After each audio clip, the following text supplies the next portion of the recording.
मुझे कहते हुए गर्व है, कांग्रेस ने किसान को प्रत्यक्ष सहायता की बात तो की, लेकिन कभी प्रधानमंत्री किसान सम्मान निधि जैसी योजना कांग्रेस ने नहीं बनाई। माननीय सभापति महोदय, ये बनाई तो हमारे प्रधानमंत्री नरेंद्र मोदी जी ने। किसान सम्मान निधि में माननीय सभापति महोदय राशि भले 6,000 रुपया हो, ये नहीं समझेंगे, लेकिन जो लघु किसान, सीमांत किसान, छोटे किसान, उनके लिए 6,000 रुपया मायने रखते हैं। कई बार माननीय सभापति महोदय किसान को आदान के लिए, छोटी छोटी जरूरतें पूरी करने के लिए छोटी राशि की जरूरत पड़ती थी, और जब पैसा नहीं होता था तो उसको ऊंची ब्याज की दरों पर लेना पड़ता था। इस किसान सम्मान निधि के कारण किसान स्वावलंबी भी हुआ है, किसान सशक्त भी हुआ है, और किसान का सम्मान भी बढ़ा है। ये किसान का सम्मान देख नहीं सकते माननीय सभापति महोदय। एक रिपोर्ट माननीय सभापति महोदय, जो हमारी नहीं है, अंतर्राष्ट्रीय खाद्य नीति अनुसंधान संस्थान की है, एक स्वतंत्र अध्ययन के अनुसार पीएम किसान योजना के तहत वितरित धनराशि ने ग्रामीण आर्थिक विकास में उत्प्रेरक का काम किया है, किसानों के लिए ऋण संबंधी बाधाओं से मुक्त किया है और कृषि क्षेत्र में निवेश को बढ़ाया है। इस योजना ने किसान की जोखिम लेने की क्षमता को भी बढ़ाया है, जिससे वे कृषि क्षेत्र में संभावित रूप से अधिक उत्पादक निवेश करने में सक्षम हुए हैं। माननीय सभापति महोदय, माननीय किसान महोदय, माननीय सभापति महोदय, मैंने कहा था मुझे छेड़ो मत, अगर छेड़ोगे तो छोड़ूंगा नहीं। ये किसान गोलियों की बात कर रही है। माननीय सभापति महोदय, इस कांग्रेस की सरकार में, इस कांग्रेस की सरकार जब इनकी थी, अलग अलग राज्यों में गोली चलने की बात करते हैं। इनके साथ ये दिग्विजय सिंह जी बैठे, खून से हाथ इनके सने 24 किसानों को मारा। माननीय सभापति महोदय, मैं केवल विषय को बोलना चाहता था। आप क्यों करे? अब इनने छेड़ा है, अब इनने छेड़ा, ये सुन ले मंत्री जी को। 1986 में जब कांग्रेस की सरकार बिहार में थी, 23 किसानों की मौत गोलीबारी से हुई थी इनकी सरकार। 1988 में दिल्ली में श्रीमती इंदिरा गांधी जी के पुण्यतिथि पर किसानों पर गोली चलाई गई। माननीय सभापति महोदय, उसमें 2 किसान मारे गए। 1988 में मेरठ में इनने किसानों पे फायरिंग की, 5 किसान मारे गए। 23 अगस्त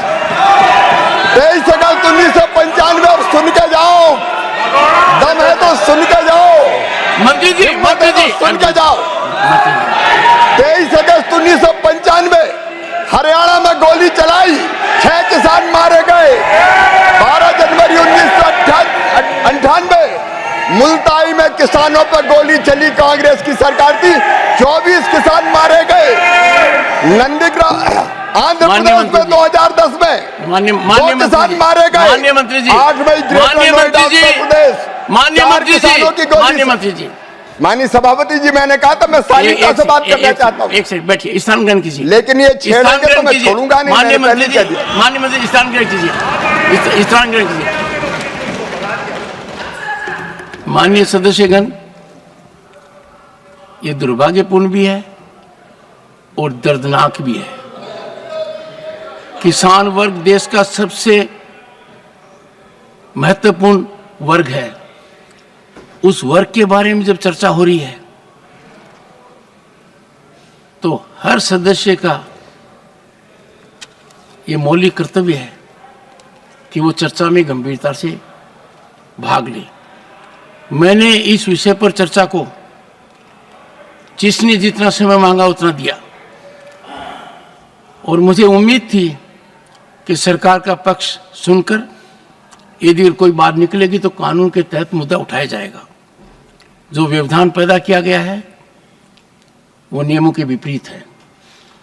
जो व्यवधान पैदा किया गया है, मेरे निर्देश के बाद वो शासन की अवहेलना है। ये अत्यंत गंभीर है।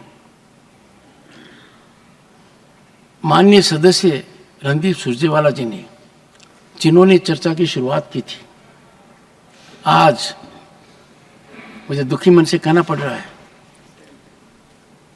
किसान के हित को तिलांजलि देते हुए,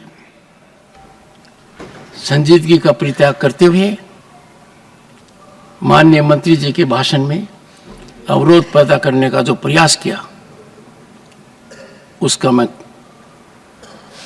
खंडन करता हूं, प्रतिकार करता हूं, निंदा करता हूं। दूसरा, मैं सदन के सभी सदस्यों से आग्रह भी करूंगा, जब एक कोने से कोई व्यवधान पैदा होता है तो बिना मेरी तरफ देखे हुए, बिना आसन की व्यवस्था का इंतजार किए हुए दूसरे कोने से व्यवधान हो जाता है। इधर से कोई बोल रहा है तो उधर व्यवधान हो जाता है, उधर से कोई बोल रहा है तो इधर से भी हो जाता है।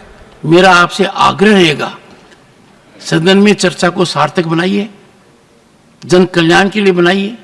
यही हमारा उत्तरदायित्व है। लोग हमको देख रहे हैं और सदन की कार्यवाही में, गुणवत्ता में तो निरंतर कमी आ रही है। लोग हमारी तरफ अब आदर की तरफ से नहीं देखते। लोग ये नहीं देखते कि सदन में क्या चर्चा हो रही है। मेरा आपसे हाथ जोड़कर आग्रह है, इस सदन को, इसकी पवित्रता को संरक्षण दें। सर्जन बाद में होगा जब एक बार संरक्षण देंगे। माननीय मंत्री जी, अपना बयान जारी रखें। माननीय सभापति महोदय, इस सदन में किसानों पर चर्चा हो रही है और किसान भी इसको ध्यान से सुनते हैं। मैं पूरी गंभीरता से अपनी बात पूरी करना चाहता हूं, लेकिन मैं जब कृषि मंत्री बना माननीय सभापति महोदय, तो मुझे लगा कि मुझे जितने प्रधानमंत्री भारत में आज तक हुए हैं उन सबके भाषणों को पढ़ना चाहिए। और सबसे महत्वपूर्ण भाषण होता है 15 अगस्त का, स्वतंत्रता दिवस का, लाल किले की प्राचीर से। मैंने सोचा किसानों के लिए किस प्रधानमंत्री जी ने क्या कहा। आज मैं दुख के साथ ये तथ्य उद्घाटित कर रहा हूं, जब मैंने वो भाषण पढ़े तो मैं हैरत में रह गया, हैरान हो गया। मैंने जो उस दिन कहा था, कांग्रेस की प्राथमिकता किसान नहीं है। स्वर्गीय पंडित जवाहरलाल नेहरू जी, उनका आदर करता हूं, लेकिन उनके भाषण मैंने 15 अगस्त के सारे भाषण पढ़े। 1947 एक बार किसान का नाम नहीं लिया, 48 में एक बार, 49 में नहीं लिया, 50 में नहीं लिया, 51 में नहीं लिया, 52 में नहीं लिया, 53 में नहीं लिया, 54 में नहीं लिया, 55 में नहीं लिया, 56 में नहीं लिया, 57 में नहीं लिया, 58 में नहीं लिया, 59 में नहीं लिया, 60 में नहीं लिया, 61 में नहीं लिया। किसान शब्द नहीं आया। ये मैं पढ़ के कह रहा हूं माननीय सभापति महोदय, किसान शब्द नहीं आया। यह आपकी प्राथमिकता है। माननीय सभापति महोदय, स्वर्गीय इंदिरा गांधी जी, मैं हर एक की गरिमा का सम्मान करता हूं, कभी किसी के सम्मान को ठेस पहुंचाने वाली भाषा बोलने का मैं आदी नहीं हूं, लेकिन मैंने उनके भाषण भी पढ़े। 66 में 2 बार, 67 में 1 बार, 68 में 3 बार, 69 में 3 बार, 70 में 1 बार, 71 में, 72 में लिया नहीं, 73 में 2 बार, लेकिन कैजुअली, कोई नीति नहीं, कोई पॉलिसी की बात नहीं करी। 75 में, 76 में, 80 में 1-2 बार कैजुअल नाम दिया।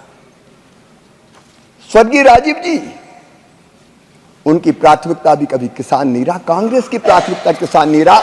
और जब हमारे नेता नरेंद्र मोदी भारत के प्रधानमंत्री बने, मैंने उनके भाषण पढ़े।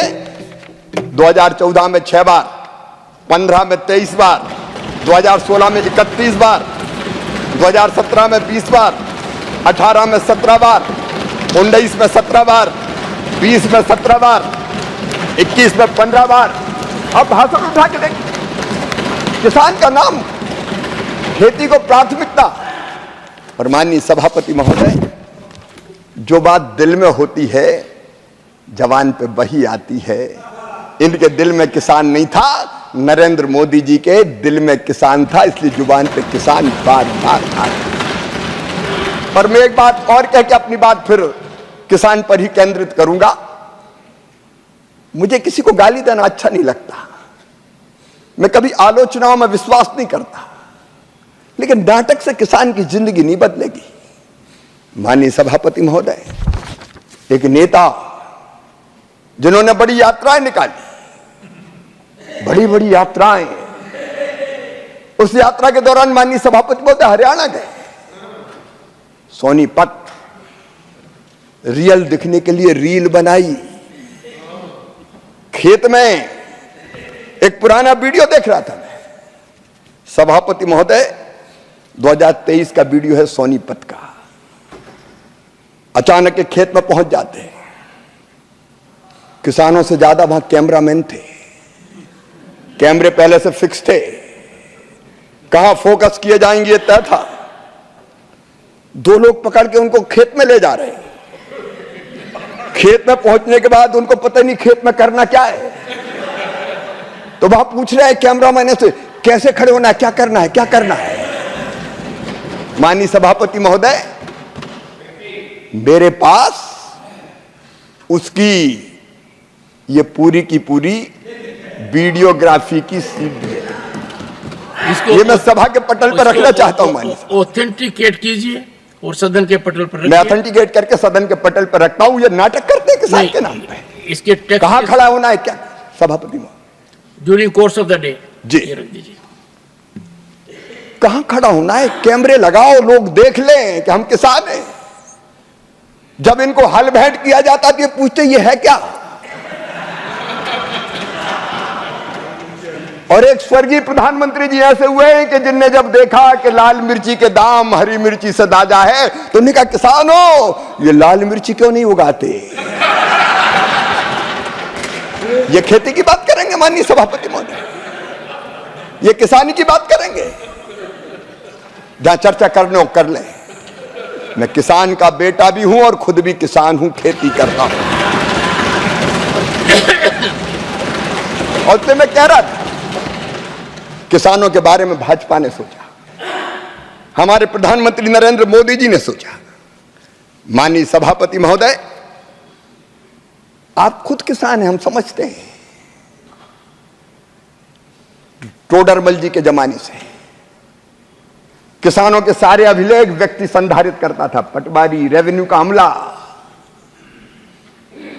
अंग्रेज आए, उनने वो प्रथा जारी रखी, कांग्रेस में वो प्रथा जारी रही। मैं सबको बेईमान नहीं कहता, लेकिन अगर सब पटवारी खराब नहीं है, लेकिन कोई के मन में आ जाए रिकॉर्ड में हेरा फेरी करनी है, तो कई बार हमने देखा धन्ना की नाम जमीन पन्ना के नाम चली गई।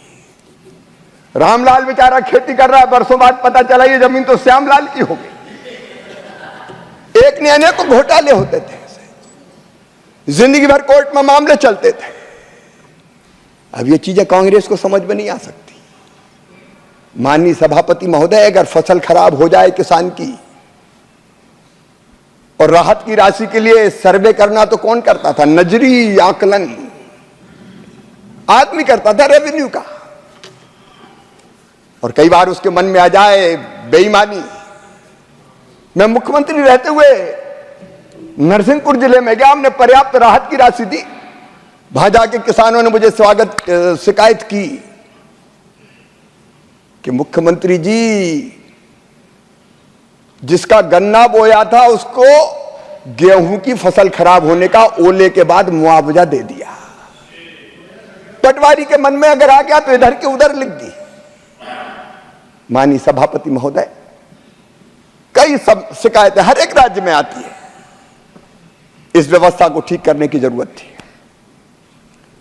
और मैं हमारे विजनरी प्रधानमंत्री श्रीमान नरेंद्र मोदी जी को हृदय से धन्यवाद देना चाहूंगा। भारत के किसानों की ओर से उन्होंने डिजिटल कृषि मिशन शुरू करने का संकल्प लिया। माननीय अध्यक्ष सभापति जी,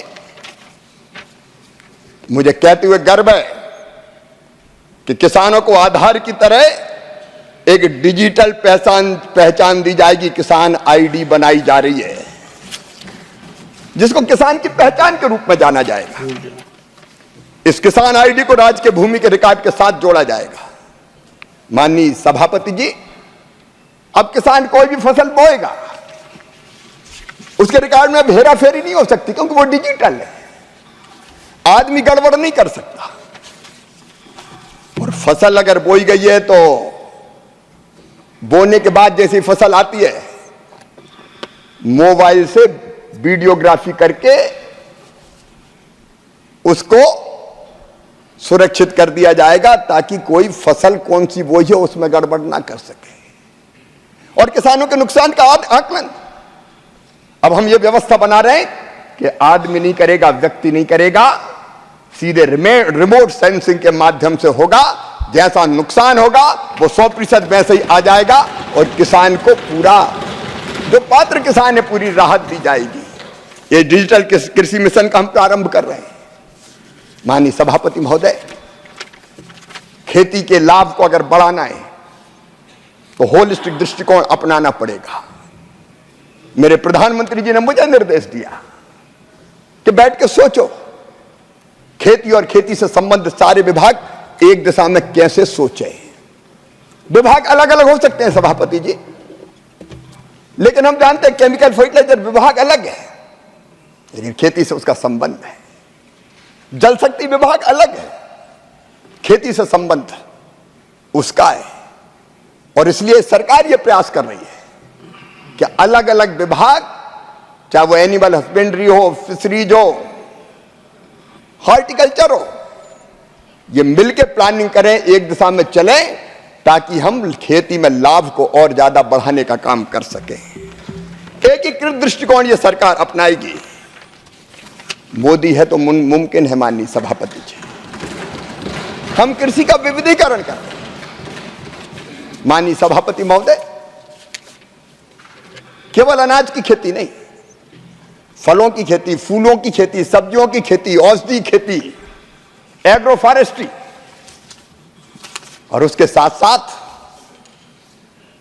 माननीय सभापति महोदय, पशुपालन, अनेकों प्रकार, मधुमक्खी पालन, अनेकों प्रकार के काम को जोड़ के छोटे और सीमांत किसानों को भी ज्यादा लाभ कैसे हो सके, उसकी योजना ये सरकार बना रही है। मुझे कहते हुए खुशी है माननीय सभापति महोदय, आईसीआर ने अलग अलग एग्रो क्लाइमेटिक जोन के आधार पर विभिन्न जलवायु क्षेत्रों में 74 एकीकृत कृषि प्रणाली विकसित की है। हम ये प्रयत्न कर रहे हैं माननीय सभापति महोदय कि छोटा किसान, 1 हेक्टेयर का किसान, क्योंकि जोत के आकार काफी छोटे हैं हमारे देश में, वो उसमें कैसे लाभ कमा पाए। वो केवल अनाज नहीं, बाकी फसल भी लगाए, उसके साथ सहायक काम भी चलाए। इसका एक मॉडल बनाए, हम मॉडल फार्म बना रहे हैं और किसान को एजुकेट करेंगे कि 1 हेक्टेयर में भी फायदे की खेती करना है। तो यही एक मॉडल है, किसान देख के सीखेगा।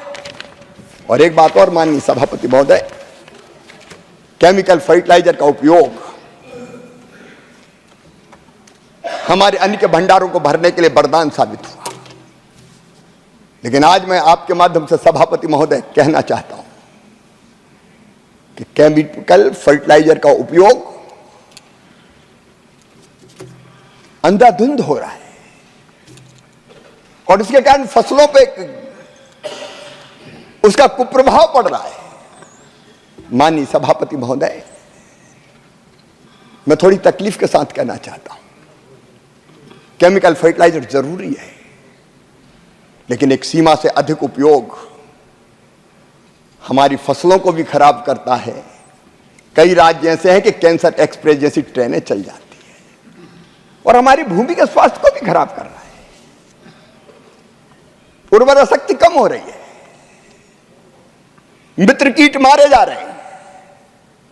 सभापति महोदय, इस समय बरसात के समय हम देखते थे, एक जमाने में जो गांव में रहते कितने केंचुए आते थे। ये केंचुए सबसे बड़े उर्वरक है।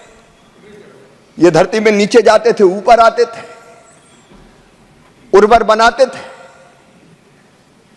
और वो मिट्टी खाते थे, और मिट्टी जब बाहर देते थे तो वो भी खाद का काम करती थी।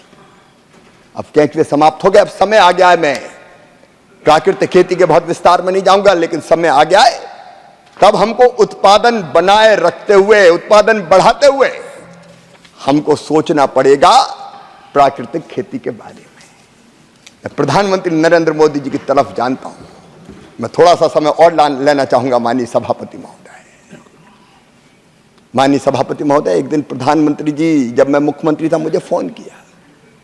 रीवा आने वाले थे मध्य प्रदेश में, और मुझे फोन करके ये कहा कि एक छोटी नाटिका बने जिसमें एक बेटी धरती बने, और अधिक केमिकल फर्टिलाइजर के उपयोग के कारण वो धरती कहे कि मैं तुम्हारी मां हूं, आखिर कितना केमिकल फर्टिलाइजर डालोगे। उनकी तरफ थी। और इसलिए माननीय सभापति महोदय, मुझे कहते हुए प्रसन्नता है कि हम प्राकृतिक खेती को भी प्रारंभ कर रहे हैं। प्राकृतिक खेती मिशन इस सरकार ने बनाया। प्राकृतिक खेती का अर्थ यह नहीं है कि सारी की सारी जमीन पर किसान प्राकृतिक खेती करे। प्राकृतिक खेती के कई सफल प्रयोग हुए हैं। गुजरात के राज्यपाल देवव्रत जी ने अनेकों प्रयोग किए। कई राज्यों में किसान प्राकृतिक खेती कर रहे हैं, और इसलिए अब धीरे धीरे 1 करोड़ किसानों को सेंसिटाइज करेंगे, जागरण करेंगे। उनमें से 18,75,000 किसानों से जो ट्रेंड होंगे प्राकृतिक खेती में पहले लाएंगे। 7.5 लाख हेक्टेयर जमीन में हम प्रारंभ करेंगे, पूरी जमीन में नहीं। और मैं किसानों से आह्वान करना चाहता हूं कि धरती मां के स्वास्थ्य को बनाए रखने के लिए पूरी जमीन में नहीं, अगर 5 एकड़ है तो 1 एकड़, 2 एकड़ है तो आधे एकड़ में हम करके देखें। वैज्ञानिक ये सिद्ध कर रहे हैं कि प्राकृतिक खेती से पैदा हुए उत्पाद बहुत पोषक होते हैं, पोषण भी देते हैं, और धरती के स्वास्थ्य को भी ठीक करते हैं, और उत्पादन भी नहीं घटता। इसलिए वैल्यू एडिशन, इसलिए माननीय सभापति महोदय, प्राकृतिक खेती की तरफ ध्यान। माननीय सभापति महोदय, कृषि में हमें निर्यात को बढ़ाना है। अभी भारत का निर्यात है लगभग 2%। इसको लगातार 10 साल में बढ़ा है। मुझे कहते हुए गर्व है, मोदी जी के नेतृत्व में ये लगातार बढ़ा है। माननीय सभापति महोदय, 10 साल में चावल का निर्यात 17,749 करोड़ रुपए से बढ़ के 51,096 करोड़ रुपया हो गया है। मसालों का निर्यात 15,140 करोड़ था, बढ़ के 30,418 करोड़ रुपया हो गया है। मूंगफली का निर्यात 3,187 करोड़ से बढ़ के 6,735 करोड़ रुपया हो गया है। चीनी का निर्यात 7,178 करोड़ रुपए से बढ़ के 46,310 करोड़ रुपया हो गया है। और इसलिए माननीय सभापति महोदय, अपार संभावनाएं निर्यात की है। यह सरकार उनका दोहन करेगी और हमारे किसानों को ज्यादा लाभ मिले, इसमें कोई कसर नहीं छोड़ेगी। माननीय सभापति जी, कृषि विज्ञान केंद्र किसान को और विज्ञान को जोड़ने के लिए बनाए। मैं तो आपके माध्यम से निवेदन करना चाहूंगा सारे माननीय सांसदों से, चाहे लोकसभा के हो, राज्यसभा के हो, कि वे एक बार कृषि विज्ञान केंद्र जरूर जाए, वहां के काम में भागीदारी करे, हिस्सेदारी करे। आखिर रिसर्च जो साइंटिस्ट करते हैं लैब में, उस लैब के रिसर्च को लैंड तक ले जाना पड़ेगा, किसान के बीच में, और उसी की भाषा में ले जाना पड़ेगा। और इसलिए कृषि विज्ञान केंद्र अत्यंत महत्वपूर्ण है। माननीय सभापति जी, मैं बहुत संक्षेप में इस सरकार के बहुत संक्षेप में विजन को जरूर रखना चाहता हूं। हमारा लक्ष्य माननीय सभापति महोदय, सिर्फ हंगामा खड़ा करना मेरा मकसद नहीं, मेरी तो हसरत है कि ये सूरत बदलनी चाहिए। मोदी जी इस विजन से काम कर रहे हैं, और इसलिए उस विजन को प्रकट करना, सामने वालों को तो विजन से कोई मतलब है नहीं, इसलिए वो यहां है भी नहीं, वो खेती में कहीं होंगे भी नहीं। लेकिन माननीय सभापति महोदय, अगले 5 साल में हमारा लक्ष्य जलवायु अनुकूल, क्लाइमेट चेंज के इस दौर में हमको जलवायु अनुकूल बायोफोर्टिफाइड की नई फसलों के किस्में तैयार करनी पड़ेगी। हम 1500 नई किस्में तैयार करने जा रहे हैं। माननीय प्रधानमंत्री जी कुछ दिनों में 109 नई किस्मों को किसानों को समर्पित करने वाले हैं, ताकि बढ़ते हुए तापमान के बाद भी कृषि में उत्पादन लगातार बढ़ते रहे। माननीय सभापति महोदय, वन हेल्थ अप्रोच है प्रधानमंत्री नरेंद्र मोदी की। एक ही चेतना सब में है, वो प्राणियों में है, मनुष्य में भी है, प्राणियों में भी है, जीव जंतुओं में भी, पशु पक्षियों में भी है। थोड़ा सा समय और माननीय सभापति महोदय, थोड़ा सा समय और। बहुत लंबा हो गया माननीय मंत्री जी। जल, जमीन, और आपने सभी पॉइंट कवर कर लिए हैं। थोड़े से और बटे। ये किसानों के लिए बहुत उपयोगी, मैं जल्दी खत्म करता हूं। जल, जमीन, जलवायु, जंगल, जानवर, जीवन, जनता, सबको एक सूत्र में बांधना पड़ेगा। अगर पौधे और पशु स्वस्थ है तो मनुष्य भी स्वस्थ होगा। इस भाव को अगर जाना तो नरेंद्र मोदी और भारतीय जनता पार्टी की सरकार ने जाना। हम सबके हित परस्पर जुड़े हुए हैं और इसलिए भारत में कहा प्राणियों में सद्भावना हो और विश्व का कल्याण हो, से अप्रोच को ध्यान में रखते हुए हम हमारी 15 एडवांस डिसीज डायग्नोस्टिक किट विकसित कर रहे हैं। 5 साल में माननीय सभापति महोदय, हम 18,000 करोड़ रुपए की लागत से 100 एक्सपोर्ट ओरिएंटेड बागवानी क्लस्टर बनाएंगे। आधुनिक पोस्ट हार्वेस्ट इंफ्रास्ट्रक्चर के विकास के लिए 1,40,000 करोड़ रुपए का भूतपूर्व निवेश हम कर रहे हैं। किसानों के लिए मंडी तक पहुंच को बेहतर बनाने के लिए 1500 अतिरिक्त मंडियों का एकीकरण किया जाएगा। मैं बहुत जल्दी अपनी बात समाप्त कर रहा हूं माननीय सभापति जी। हम 6,800 करोड़ रुपए की पर्याप्त निवेश के माध्यम से तिलहन मिशन की शुरुआत कर रहे हैं ताकि तिलहन में आत्मनिर्भरता प्राप्त कर सकें। माननीय सभापति जी, कीटनाशक अधिनियम में भी हम महत्वपूर्ण संशोधन करने जा रहे हैं ताकि उच्च गुणवत्ता का कीटनाशक किसान को मिल सके। 50,000 गांवों को जलवायु अनुकूल गांव के रूप में हम विकसित करने जा रहे हैं और सूक्ष्म सिंचाई के तहत 1,30,00,000 हेक्टेयर को कवर करने की प्रधानमंत्री जी के नेतृत्व में हमारी योजना है। माननीय सभापति जी, मैं बहुत विस्तार में नहीं जाऊंगा क्योंकि मैं जानता हूं कि समय की सीमा होती है, लेकिन मैं क्या करूं, मेरी तो हर सांस किसानों के लिए चलती है, खेती के लिए चलती है। दिन और रात खेती के बारे में प्रधानमंत्री जी के नेतृत्व में हम सोचते हैं, इसलिए विस्तार से फिर कभी चर्चा का अवसर मिलेगा तो मैं फिर करूंगा। केवल एक निवेदन के साथ आपके माध्यम से मैं सभी राजनीतिक दलों को यह निवेदन करना चाहता हूं कि किसान को वोट बैंक ना समझें, किसान को इंसान मान के व्यवहार करें। राज्य सरकारों का सहयोग जरूरी है क्योंकि बिना राज्य सरकारों के सहयोग के केंद्र काम नहीं कर सकता। इसलिए जो हमारा फेडरलिज्म, जो हमारा सहकारी संघवाद है, उस भावना का आदर करते हुए मैंने अलग अलग कृषि मंत्रियों को बुलाया। किसी पार्टी के हो, हमने पार्टी का भेद नहीं किया और वहां की कृषि समस्याओं पर चर्चा करके उनका समाधान का प्रयास किया है। हम राज्यों के साथ मिलकर काम करेंगे और माननीय सभापति महोदय, प्रधानमंत्री श्रीमान नरेंद्र मोदी जी का जो विजन है कि आने वाले 2047 तक भारत न केवल अपनी जनता के लिए पोषण युक्त पर्याप्त अन्न, फल और सब्जियां पैदा करेगा, बल्कि दुनिया का फूड बास्केट भी भारत बन के उभरेगा। कृषि में समस्याएं हैं लेकिन उनका समाधान भी, सभापति महोदय, मैं आपके माध्यम से किसानों से हम बात करेंगे, जाके किसान संगठनों से भी बात करेंगे। हम संवाद से समाधान की तरफ बढ़ेंगे और सबको साथ लेके आगे चलेंगे। कौन कहता है कि आसमान में सुराख नहीं होता, एक पत्थर तो तबीयत से उछालो यारो। हम परिश्रम की पराकाष्ठा और प्रयत्नों की परिसीमा करके इस देश की कृषि और किसान के कल्याण में कोई कसर नहीं छोड़ेंगे।